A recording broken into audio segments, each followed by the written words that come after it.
देख रहे हैं विस्टार न्यूज। मैं हूं दिवाकर विक्रम सिंह।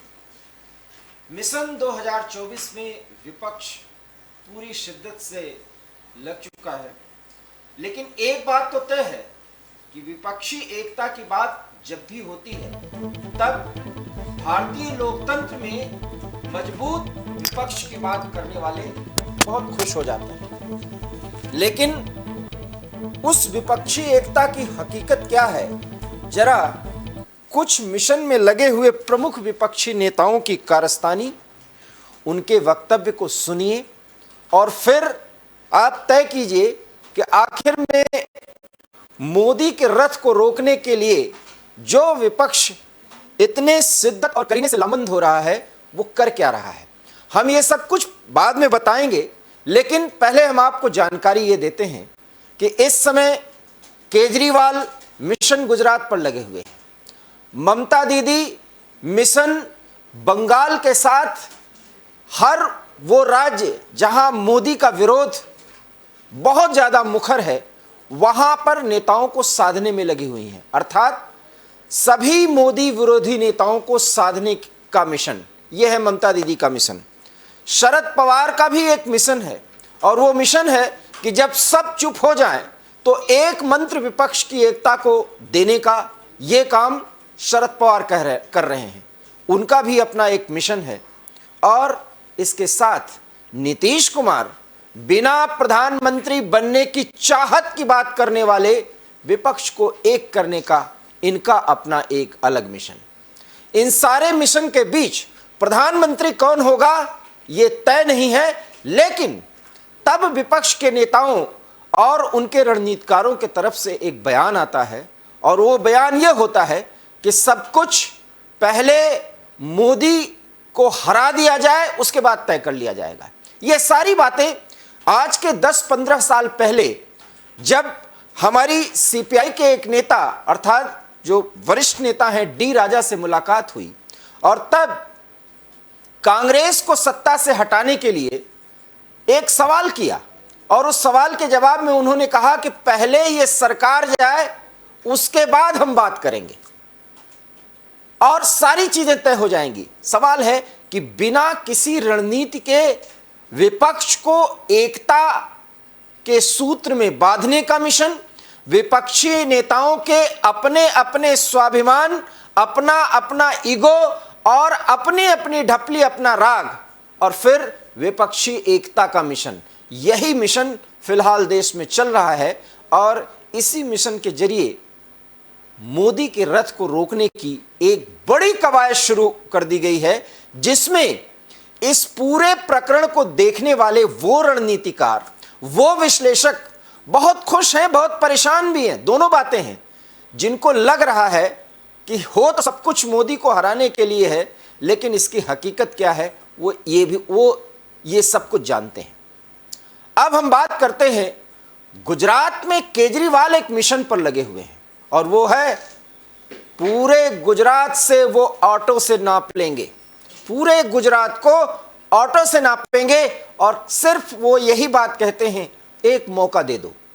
सवाल ये है कि मौका जिस अंदाज में वो मांग रहे हैं और जिस विकास के लिए, जिस परिवर्तन के लिए, उस मुहिम की और उसके हकीकत को भी देखना चाहिए, क्योंकि केजरीवाल व्यक्तिगत रूप से दिल्ली के मुख्यमंत्री हैं और दिल्ली में उनके विकास का एक मॉडल है। निश्चित रूप से 2 बार मुख्यमंत्री रहे हैं वो और अभी वर्तमान में वो मुख्यमंत्री हैं और उन्हीं के नेतृत्व में जो सरकार चल रही है दिल्ली में, वो मोदी के मिशन को रोकने का एकमात्र पार्टी बता रही है विकल्प के रूप में 2024 में, और वो है आम आदमी पार्टी।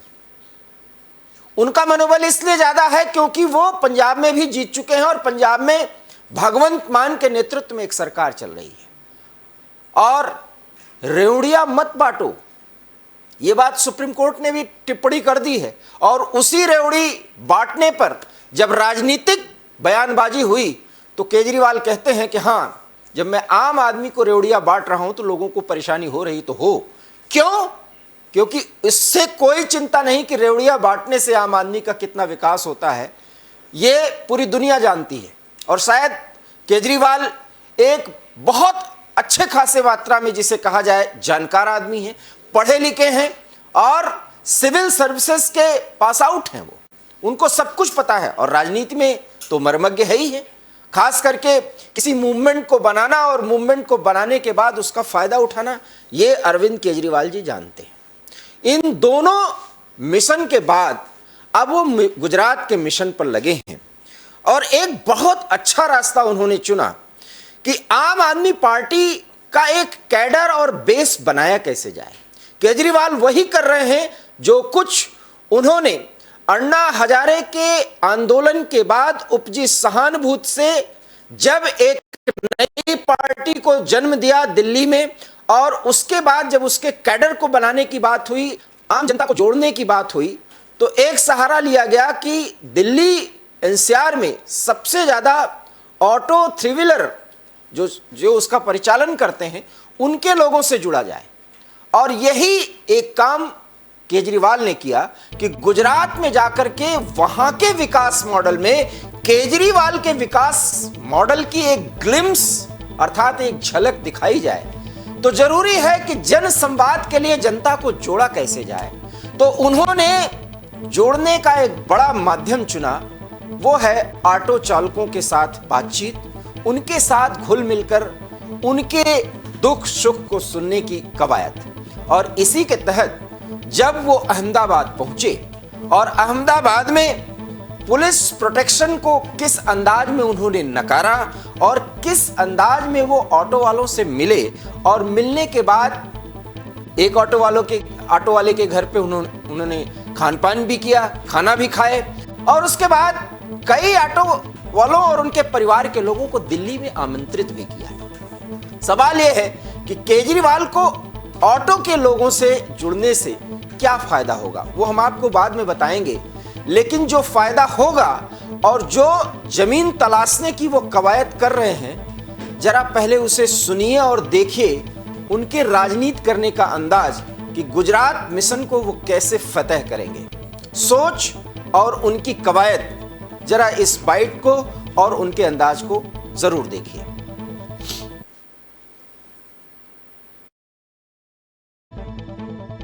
एक मिनट, मैं जो कदम उठाने जा रहा हूँ उसके कॉन्सिक्वेंसेस की जिम्मेदारी मेरी है, उसका तो फ्री है उसकी जिम्मेदारी से। मैं इन ऑटो वाले के साथ जाना चाहता हूँ, मुझे कैसे रोक सकते हैं?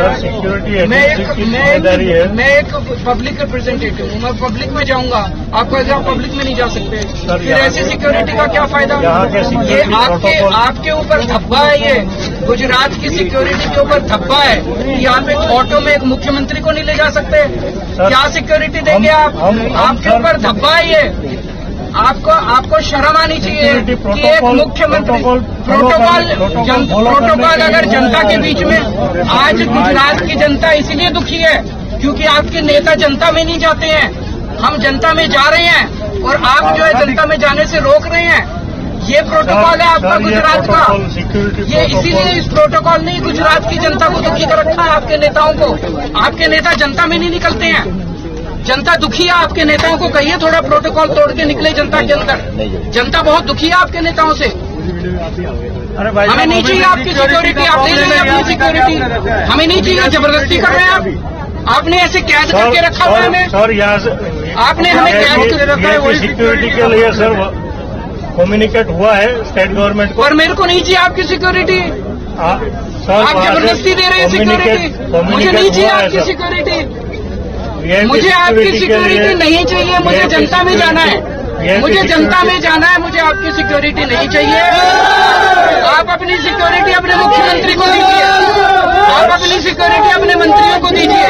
मैं जनता का आदमी हूँ, जनता के बीच में जाऊंगा मैं। आप अपनी सिक्योरिटी अपने पास रखिए, नहीं चाहिए। आपने तो मुझे कैद करके रखा हुआ है, आप मुझे अरेस्ट नहीं कर सकते, ये अरेस्ट है। हम सिक्योरिटी आप मुझे ऑटो में जाने के लिए प्रोटोकॉल आप मुझे अरेस्ट नहीं कर सकते। मैंने आपको लिख के दे दिया, मुझे आपकी सिक्योरिटी नहीं चाहिए। आप जबरदस्ती दे रहे हैं मुझे सिक्योरिटी। मैंने अभी आपको चिट्ठी लिख के दे दी कि मुझे आपकी सिक्योरिटी नहीं चाहिए। आप कह रहे हैं मैं तो दूंगा सिक्योरिटी, तो आप तो मुझे कैद कर रहे हैं। You are arresting me, you can not arrest मी।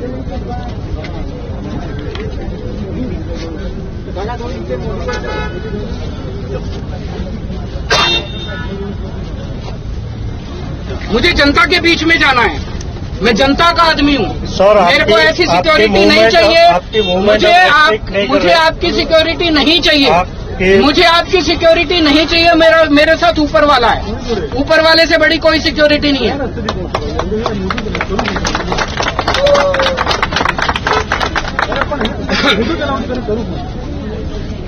જાડેજા સાહેબ તમે બેસી જાઓ, આમાં હું એમ કહું છું, અને બે ગાડીઓ આપણે આગળ લઈ લો.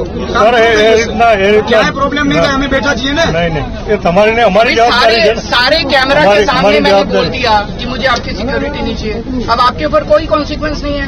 मुझे कुछ होगा मैं जिम्मेदार हूँ, मेरा भगवान जिम्मेदार है। आपको क्या तकलीफ है? आप मुझे सिक्योरिटी नहीं दे रहे, आप मुझे अरेस्ट करना चाह रहे हैं। नहीं सर, ये अरेस्टेड। आप मेरा ऑटो लेके कैसे खड़े हो सकते हैं? बताइए मैंने क्या कसूर किया? आपने इस ऑटो वाले को रोका हुआ, आपने मुझे रोका हुआ है, सवारी को रोका हुआ है, कैसे रोक सकते हैं? सर क्योंकि आप जेट प्रोटेक्टी है। अरे यार हद हो गई, मुझे नहीं चाहिए तुम्हारी जेट प्रोटेक्टी। तुम रखो अपनी जेट प्रोटेक्टी, तुम रखो अपनी जेट प्रोटेक्टी। मुझे नहीं चाहिए तुम्हारी सिक्योरिटी, मुझे नहीं चाहिए तुम्हारी सिक्योरिटी। ले जाओ तुम्हारी सिक्योरिटी, अपने घर में रखो तुम्हारी से, अपने मुख्यमंत्री को दे देना। हार रहा इस बार तुम्हारा मुख्यमंत्री, उसे बोलो थोड़ा घर से बाहर निकला करे।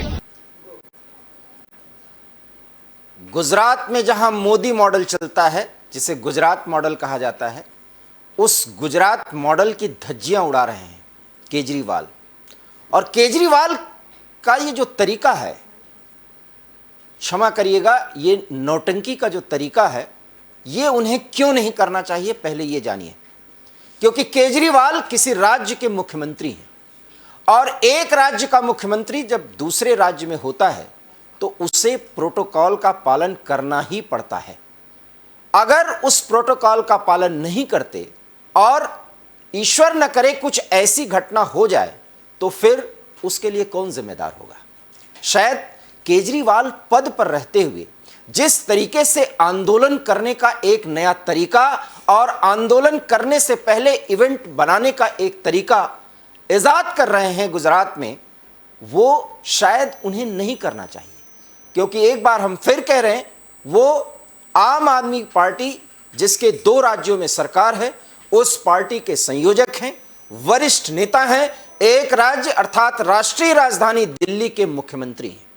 और गुजरात जैसे स्टेट में जहां पर वैचारिक रूप से जाकर के वो एक चुनावी समर में कूदे हुए हैं, वहां पर अगर कोई ऐसे कॉन्सिक्वेंसेस आते हैं, कोई ऐसी घटना होती है, तो फिर विपक्ष के लिए या किसी पार्टी के लिए, आम आदमी पार्टी के भी किसी प्रवक्ता या नेता की तरफ से बयान दिया जा सकता है कि जानबूझ करके उनके सुरक्षा में ढील दी गई।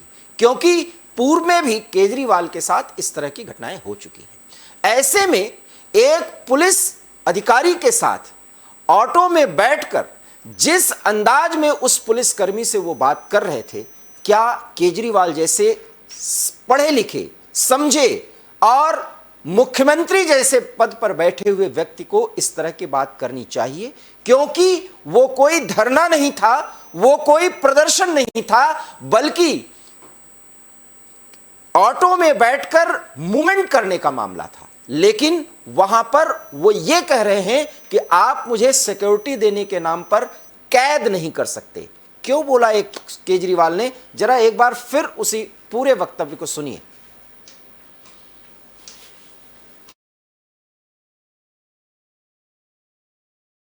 एक मिनट, मैं जो कदम उठाने जा रहा हूँ उसके कॉन्सिक्वेंसेस की जिम्मेदारी मेरी है। उसका तो फ्री है, उसकी जिम्मेदारी से। मैं इन ऑटो वाले के साथ जाना चाहता हूँ, मुझे कैसे रोक सकते हैं? मैं एक पब्लिक रिप्रेजेंटेटिव हूँ, मैं पब्लिक में जाऊंगा, आपको ऐसे आप पब्लिक में नहीं जा सकते। फिर ऐसी सिक्योरिटी का क्या फायदा? ये आपके ऊपर धब्बा है, ये गुजरात की सिक्योरिटी के ऊपर धब्बा है कि आप एक ऑटो में एक मुख्यमंत्री को नहीं ले जा सकते। क्या सिक्योरिटी देंगे आप? आपके ऊपर धब्बा है ये। आपको शर्म आनी चाहिए कि एक मुख्यमंत्री प्रोटोकॉल अगर जनता के बीच में, आज गुजरात की जनता इसलिए दुखी है क्योंकि आपके नेता जनता में नहीं जाते हैं। हम जनता में जा रहे हैं और आप जो है जनता में जाने से रोक रहे हैं। ये प्रोटोकॉल है क्योंकि आपके नेता जनता में नहीं जाते हैं। आपने देखा, वो ये कह रहे हैं कि गुजरात में सिक्योरिटी के नाम पर आप ये खेल कर रहे हैं, ये धब्बा है, एक मुख्यमंत्री को ऑटो से मूवमेंट नहीं करने दे रहे हैं। सवाल यह है कि क्या केजरीवाल के अपने प्रोटोकॉल हैं? क्या वो एक राजनीतिक कार्यकर्ता या मूवमेंट चलाने वाले एक बड़े नेता हैं या किसी राज्य के मुख्यमंत्री हैं? जब बात वो प्रोटोकॉल की कर रहे हैं तो क्या एक मुख्यमंत्री का मूवमेंट ऑटो से बैठकर किया जा सकता है? क्यों? ऐसा वो एक सामान्य आदमी दिखाने की कोशिश कर रहे हैं, लेकिन ऑटो की खुली सवारी में अगर कोई ऐसी दुर्घटना हो जाए तो फिर उस सवाल का जवाब कौन देगा?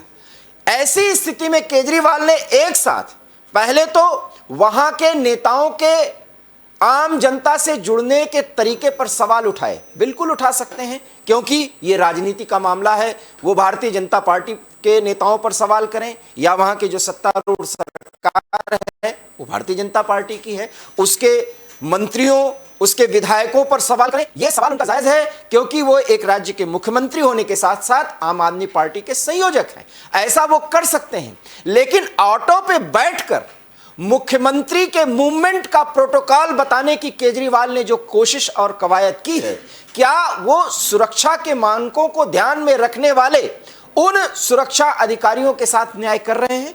शायद इसका जवाब केजरीवाल के पास है ही नहीं। और यही वो तरीका है इस लोकतंत्र में राजनीति को ज्यादा कथित लोकप्रिय बनाने का। यही वो तरीका है कि कोई नेता जो दूसरे पार्टी या नेता के विरोध में कोई भी नया तरीका अपनाए और उसका पूरा का पूरा प्रभार सुरक्षा कर्मियों पर जाए तो वो उसको जायज ठहराता है, और अगर ऐसा न होने दिया जाए तो ऐसा कहता है कि उसको कैद किया जा रहा है, उसको सीमित किया जा रहा है। अब लीगली, कानूनी रूप से क्या केजरीवाल के मूवमेंट के साथ सिक्योरिटी जा रही है, उस मूवमेंट को निर्देशित कर रही है, तो क्या इसका मतलब उनके आगे बढ़ने के तौर तरीकों को रोकने का प्रयास है? शायद इस सवाल का जवाब भी केजरीवाल जानते हैं, ऐसा नहीं है। लेकिन मीडिया के सामने ऑटो में बैठकर उन्होंने 3 और 4 प्रमुख बातें कही हैं, और यही गुजरात में वो एजेंडा बनाने वाले हैं जो आम आदमी पार्टी का पूरा मूवमेंट होगा 27 साल के उस भारतीय जनता पार्टी सरकार के खिलाफ, जो बाकायदा एक गुजरात मॉडल के रूप में पूरे देश में फैलाई जाती है, पूरे देश में प्रसारित की गई है। और वो ये है कि गुजरात में आम लोगों की सुरक्षा का कोई ख्याल नहीं रखा जाता। गुजरात में नेताओं का आम जनता से कोई कनेक्शन नहीं है। गुजरात में किसी दूसरे पार्टी के नेता के वजूद को खत्म करने की बाकायदा एक कवायद की जाती है, वो भी उसको सुरक्षा घेरे में रखकर, ताकि उसकी स्पाइंग कराई जाए। और साथ ही साथ आम आदमी पार्टी जो सचमुच में सरकार के कार्यों से प्रभावित हो सकती है, उसको सरकार अपने से दूर करने की कवायद कर रही है, उनको लगभग हाशिए पर ला चुकी है। और यही 4 वो एजेंडे हैं जिसके आधार पर केजरीवाल गुजरात का मिशन फतह करना चाहते हैं। और गुजरात का मिशन अगर वो फतह कर पाए तो फिर 2024 में दिल्ली की गद्दी पर कौन बैठेगा, जिसका दावा उनके पार्टी के कार्यकर्ता, प्रवक्ता और नेता अब कर रहे हैं कि 2024 में लड़ाई मोदी वर्सेस केजरीवाल होगी। उसके लिए सबसे बड़ी बात है और सबसे जरूरी बात यह है कि गुजरात को फतह किया जाए, जहां से मोदी के राजनीतिक जीवन के उस स्तर का उद्भव हुआ कि वो उससे आगे बढ़कर के प्रधानमंत्री बने। और फिर जब ये सारी बात वो कर लेते हैं तो जनता से कहते क्या हैं? एक और मौका दो। क्यों वो कहते हैं एक और मौका दो, हम आपको बताएंगे, लेकिन जो मौका मांग रहे हैं उसका भी अंदाज जरा सुनिए।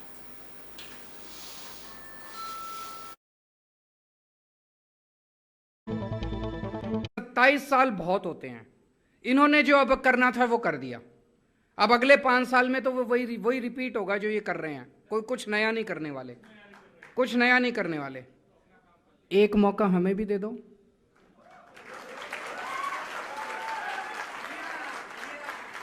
एक मौका दे के देख लो।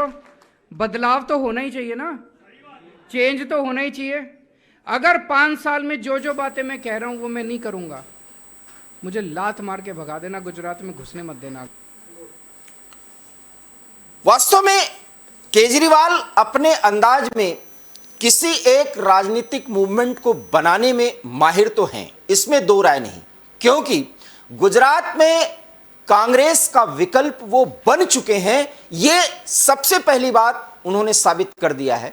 और एक सवाल किया गया एक पत्रकार की तरफ से, जब कांग्रेस के बारे में पूछा गया तो उन्होंने ये कहा कि कांग्रेस तो हाशिए पर जा चुकी है, और ये बात उन्होंने हंसते हुए कही है। हालांकि ट्विटर वार में कांग्रेस ने इस पर बहुत ज्यादा टिप्पणियां कर दी हैं, जो आप ट्विटर पर देख सकते हैं। वो तमाम बातें कही गई हैं, और इसके एवज में यहां तक कहा जा रहा है कि अब लड़ाई मोदी वर्सेस केजरीवाल नहीं, पहले कांग्रेस और केजरीवाल ये तय कर लें कि इन दोनों पार्टियों में श्रेष्ठ कौन है। गुजरात में आज भी कांग्रेस लड़ाई लड़ रही है उस वजूद की जो पिछले चुनाव में उसने प्रदर्शन किया था, और तब हार्दिक पटेल, जिग्नेश मेवाणी जैसे नेता कांग्रेस की एक बड़ी ताकत हुआ करते थे। लेकिन आज अगर जातीय दृष्टिकोण से देखा जाए तो उस पर भी कांग्रेस बैकफुट पर है, और गुलाम नबी आजाद जैसे संगठन के नेता अब कांग्रेस से दूर हैं, जो बड़ी संजीवनी का काम कर सकते थे।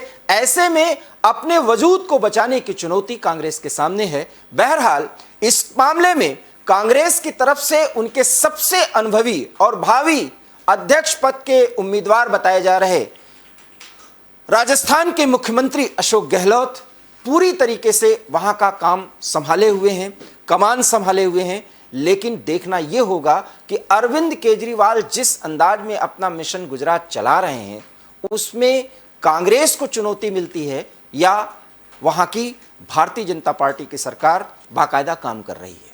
सर्वेस की बात छोड़ दीजिए, तमाम सर्वेज आ रहे हैं, उन सर्वेस पे अगर हम न जाएं तो जिस हिसाब से मोदी के मिशन को रोकने के पहले गुजरात में आम आदमी पार्टी अपने आप को स्थापित करने का प्रयास कर रही है, उस प्रयास में मुख्य विपक्षी पार्टी के रूप में जिस तरीके से स्थापित कर रही है अपने आप को, ऐसा लगता है कि 2024 के पहले जितने राज्यों में चुनाव होंगे वहां कांग्रेस और आम आदमी पहले यह तय करेंगे कि उनमें श्रेष्ठ कौन है, और उसके बाद जब उस लड़ाई से वो पार पाएंगे तब बात आती है भारतीय जनता पार्टी के उस इकाई से लड़ने की जो सचमुच में उस राज्य में शासन कर रही होती है और अपने संगठन को नई धार दे करके वहां पर चुनाव लड़ी होती है। लेकिन इससे इनकार नहीं किया जा सकता कि जो आम आदमी पार्टी गुजरात में अभी कुछ दिनों पहले सिर्फ एक पार्टी के नाम भर की हैसियत रखती थी, आज वहां पर अरविंद केजरीवाल ने अपने मूवमेंट से एक हलचल तो मचा दी है। और उसके लिए उन्होंने सबसे अच्छा तरीका यह चुना कि ऑटो, टैक्सी और रिक्शा वालों से उन्होंने संपर्क किया, उनके संगठनों के लोगों को जोड़ा, आम आदमी पार्टी के कार्यकर्ता, और जो कॉन्सेप्ट एक बूथ लेवल के संगठन को बनाने की जरूरत होती है उसके लिए उन सब को तैयार किया।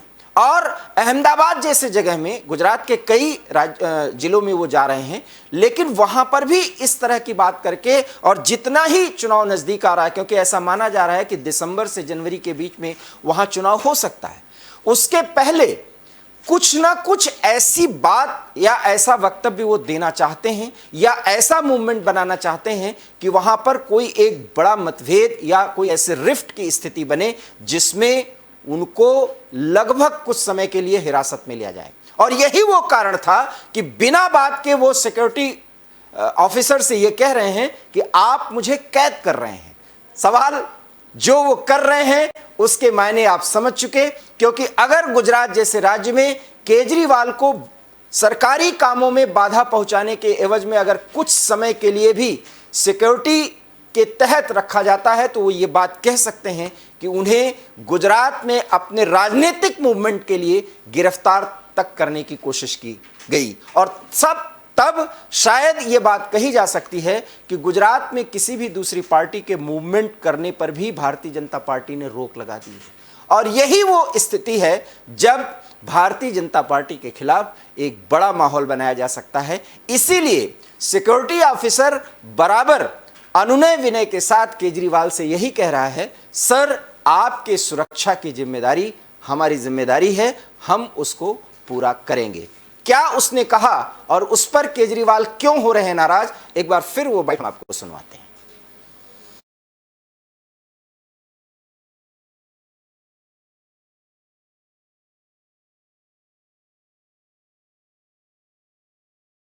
एक मिनट, मैं जो कदम उठाने जा रहा हूँ उसके कॉन्सिक्वेंसेस की जिम्मेदारी मेरी है। उसका तो फ्री है उसकी जिम्मेदारी से।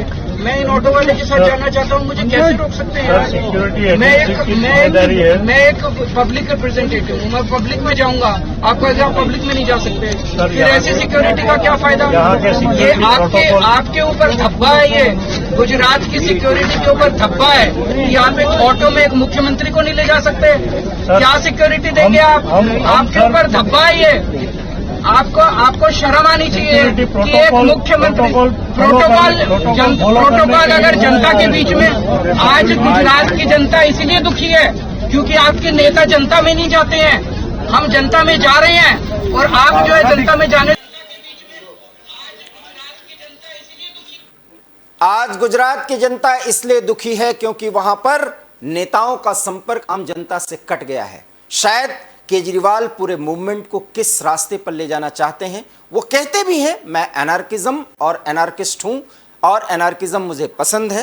एनार्किज्म का क्या तात्पर्य होता है वो आप सहज समझ सकते हैं। जहां पद की गरिमा और प्रोटोकॉल का कोई महत्व नहीं होता, प्रोटोकॉल जो उस पद पर बैठा हुआ व्यक्ति है वो बनाता है। इसलिए किसी भी मूवमेंट पर जहां मुख्यमंत्री जैसे पद पर उसकी सुरक्षा की कोई जिम्मेदारी वहां के राज्य के पुलिस की नहीं होती। शायद यही सब कुछ केजरीवाल बताना चाह रहे हैं, लेकिन वो सब कुछ जानते हैं क्योंकि एक बार हम फिर स्पष्ट कर दें कि वो प्रोटोकॉल को समझते हैं और स्वयं एक राजपत्रित अधिकारी रहे हैं, इसलिए उन्हें ये सब कुछ मालूम है। ये उनके उस आंदोलन करने के तौर तरीके का एक बड़ा भाग है जिसमें वो गुजरात की वर्तमान भारतीय जनता पार्टी सरकार के खिलाफ आम आदमी पार्टी का वो एजेंडा तैयार करना चाहते हैं जिस एजेंडे के आधार पर वो मुख्य विपक्षी दल के रूप में वहां लड़ाई लड़ना चाहते हैं